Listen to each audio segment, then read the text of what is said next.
একজন বৃদ্ধ বয়স্ক দাদু মন খারাপ করে বসে আছে। আসসালামু আলাইকুম। ওয়ালাইকুম সালাম। কেমন আছেন? আলহামদুলিল্লাহ। খুব চিন্তাগ্রস্ত মনে হচ্ছে। চিন্তাগ্রস্ত, বেটা ভিন্ন হয়ে গেছে। হ্যাঁ, সংসার চলে না, খাটতে খুঁটতে পারি না। এই তো, এই তো। আচ্ছা, তার মানে আপনার গল্পটা খুব ইন্টারেস্টিং, তাই না? একটু গল্প করি। হ্যাঁ, গল্প করি তাহলে। আপনি এই যে আমার ঠিক পিছনে এই জায়গাতে একটা দোকান করতেন, ছিল মুদিখানার দোকান করছিলেন, এই তো মাসখানেক আগে ছিল মনে হয়। মাঝখানেক আগে ছিল, মাঝখানেক থেকে বন্ধ, ভেঙে চুরেলে চলে গেছে। হ্যাঁ, ভেঙে চুরেলে চলে গেছে। কেন এমনটা হলো? এই পয়সা কড়ি নাই, বাকি বকেয়া পড়ে গেছে। আরও এখন বর্তমানে 5-6 হাজার টাকা লাগবে। টাকাটা পাবো কই? টাকাটা পাবো কই? টাকা না হলে তো আর ব্যবসা হবে না। আপনি আপনি তো ওখানে একটা ভালো ব্যবসা করতেন, মোটামুটি ওখান থেকে কি দৈনিক রোজগার হতো, সংসার চলতো? কোনো রকম সংসার চলতো। কোন রকম সংসার হ্যাঁ। চলতো।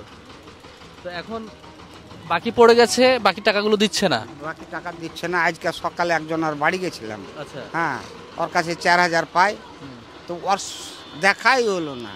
দেখা গেল আর না। বউ বাচ্চারা কিছু বলছে না, মানে কথাই বলছে না। এগুলো কি পান খাওয়ার টাকা, বিড়ি পান খাওয়ার খাওয়া, টাকা? পান সিগারেট বিড়ি এই। মানুষ কত খারাপের খারাপ হতে পারে, এরকম একটা বয়স্ক মানুষ। বয়স কত আপনার? 75। 75 বছর বয়সী একজন মানুষ। এই মানুষটির দোকানে হয়তো 5-7 হাজার টাকার মাল ছিল। হ্যাঁ, এই দোকানটিকে এই গ্রাহক নামের প্রতারকেরা কি করেছে, বাকি খেয়ে বাকি খেয়ে ফেলেছে। ফেলেছে, নিঃস্ব করে ফেলেছে। এই লোকটি শেষ পর্যন্ত বাধ্য হয়ে তার দোকান গুটিয়ে নিয়ে চলে গেছে বাসায়, তাই না? হয়, কিছু মালটাল ছিল শেষ পর্যন্ত, আসলো কয়েক টাকা, কয়েক টাকার, কয়েক টাকার মাল ছিল। 300-400 টাকার ছিল মাল। মানে আপনার দোকানে সর্বমোট মাল থাকতো তো মানে 5-7 হাজার টাকা, তাই না? 10-15 হাজার, 20 হাজার টাকার মাল থাকতো। থাকতো, হ্যাঁ, কিন্তু বাকি খেতে খেতে এটাকে সব ধ্বংস করে ফেলেছে। বাকি কি খেতে একটা খেতে অবস্থা! ধ্বংস করে ফেলছে। তাহলে আপনার সংসার চলছে কি করে এখন? এখন কি করব ভাই? হ্যাঁ, গরিব মানুষ, হয়তো চাহে চিন্তা লিয়া খাচ্ছি। এই, হয়। ঈদের বাজার করেছেন? ঈদের বাজার করিনি, এখানে করতে হবে সামনে। আচ্ছা, তুমি আপনাকে এই যে এই সামান্য একটা আমার কাছে চিনি আছে, বুঝছেন, মুড়ি আছে, এটা রমজানে খাবেন, আর 2টা সেমাই আছে, এইটা আপনার জন্য উপহার। ঠিক আছে? এখন কথা হচ্ছে, আপনার দোকানটা চালু করতে আবার কয় টাকা লাগবে?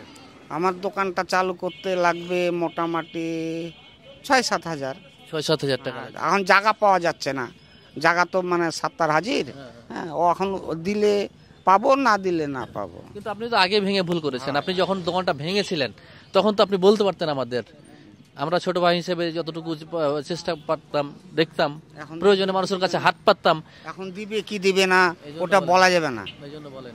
হুম। তো দর্শক, আমি রোজার মাস, দানের মাস, উনি আসলে নিঃস্ব মানুষ। ওনাকে যদি আপনারা 4-5 হাজার টাকা দিতে পারেন, 5 হাজার টাকা হলে উনি একটি ছোট্ট পানের ব্যবসা করতে পারবেন, বিড়ির ব্যবসা করতে পারবেন, পান সিগারেটের ছোট্ট একটি দোকান দিতে পারবেন আপনি। এতে করে ওনারা বুড়া বুড়ি আছেন, ওনাদের সংসারটা চলে যাবে। তো ফোন নাম্বারটা একটা বলে দেন, আপনার সাথে মানুষ যোগাযোগ করবে। 01774781740। আবার বলেন। 01774781740 এই নাম্বারে কি বিকাশ আছে? আছে, আছে। আছে। তার মানে আপনারা যদি তাকে সাহায্য করতে চান, তার ব্যবসাটা পুনরায় নতুন করে দাঁড় করাতে চান, আসলে অনেক ভুল হয়ে গেছে, আমরা আসলে আগে খেয়াল রাখতে পারিনি। উনি যখন ব্যবসা বন্ধ করে গুটিয়ে নিয়ে বাসায় চলে গেছেন, তারপরে মূলত বিষয়টা জানতে পেরেছি। তো ঠিক আছে, আমরা আমাদের সম্মানিত দর্শকরা, অনেক দেশি বিদেশি দানশীল মানুষ আছেন, হৃদয়বান মানুষ আছেন, তারা চাইলে আপনার পাশে তারা দাঁড়াবে ইনশাআল্লাহ। ভালো থাকবেন, ইনশাআল্লাহ। আপনারা সবাই ভালো থাকবেন। আলহামদুলিল্লাহ। ভিডিওটি শেয়ার করে দেবেন। আসসালামু আলাইকুম।